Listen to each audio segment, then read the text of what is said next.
নমস্কার, আমি আজকে আবার চলে এসেছি মিয়ান রায় কিচেনে। আজ নতুন ধরনের একটা আপনাদের পিঠার রেসিপি দেখাবো।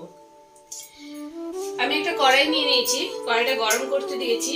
এর মধ্যে 1 লিটার জল নিয়ে নিচ্ছি।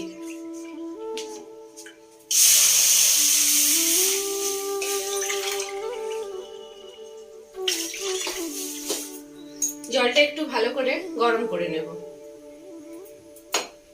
আর এর মধ্যে স্বাদ মতো লবণ দিয়ে দেব। জলটা আমার ফুটে গেছে। 1 লিটার জলে আমি 1 কেজি চালের গুঁড়ো নিয়ে নিলাম।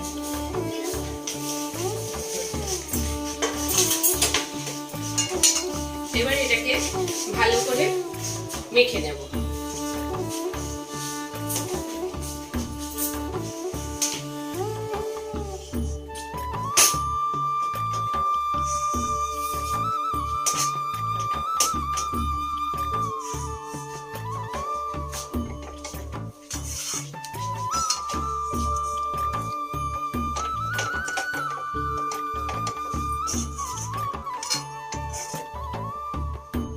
যদি প্রয়োজন মনে হয় অল্প একটু গরম জল দিয়ে দেবেন।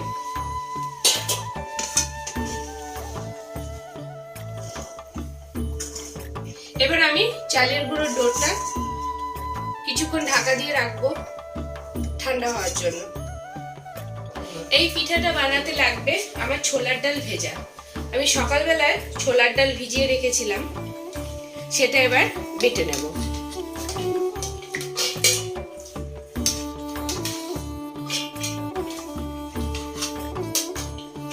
দশ 12 কোয়া রসুন,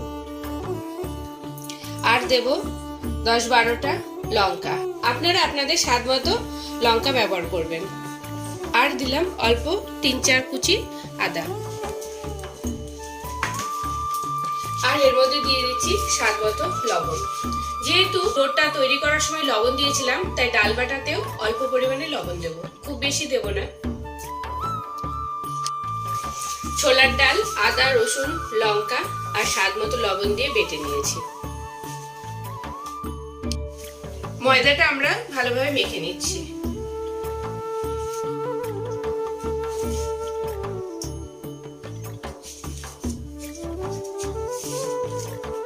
এখানে আমরা চালের গুঁড়ো ময়দাটা মেখে নিয়েছি। আর পিঠাটা বানাতে বানাতে আমরা কড়াইতে জল গরম করতে দিয়েছি। কিভাবে এই পিঠাটা বানাবো সেটা আপনাদের দেখাবো। এই পিঠাটার নাম হচ্ছে ডাল পিঠে। এই পিঠাটা একটু বড় সাইজের হবে, তাই লিচিগুলোকে বড় বড় করে নিচ্ছি।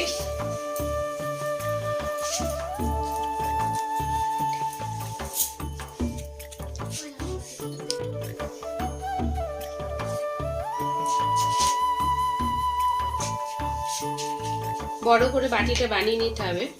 দিয়ে তার মধ্যে 1 চামচ মতো ডাল বাটাটা দিয়ে দিলাম।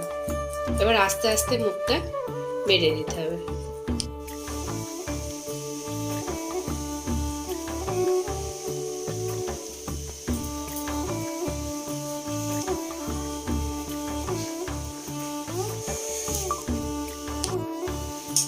জলটা ফুটে গেছে। আমার জায়গাটা ছোট, তাই এর মধ্যে 4টে পিঠে আমি দিয়ে দিলাম। পিঠেটাকে ভালো করে সিদ্ধ করে নেব।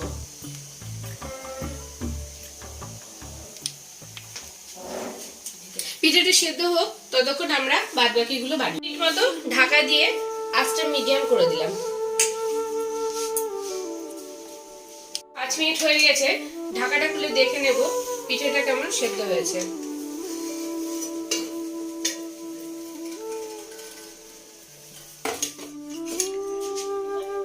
আরেকটু হবে, আর 2 মিনিট মতো ফুটবে। পিঠেটা দেখুন সেদ্ধ হয়ে যাওয়ার পর ভেসে উঠেছে। এবার তুলে দেব।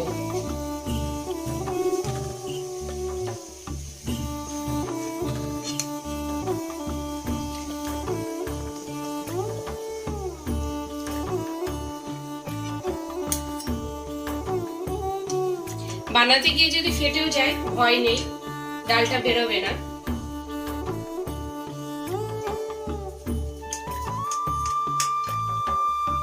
আমার আমাদের ডাল পিঠে রেডি হয়ে গেছে।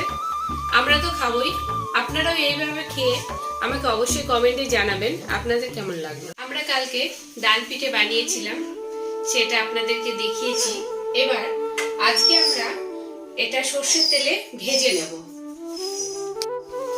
পরের দিন ডাল পিঠেগুলোকে এইভাবে পিচ পিচ করে কেটে সর্ষের তেলে ভেজে খেয়ে দেখবেন, আরো সুন্দর লাগবে। পরিমাণ মতন তেল দিয়ে ডাল পিঠেগুলোকে পিচ পিচ করে কেটে ভেজে নেবেন।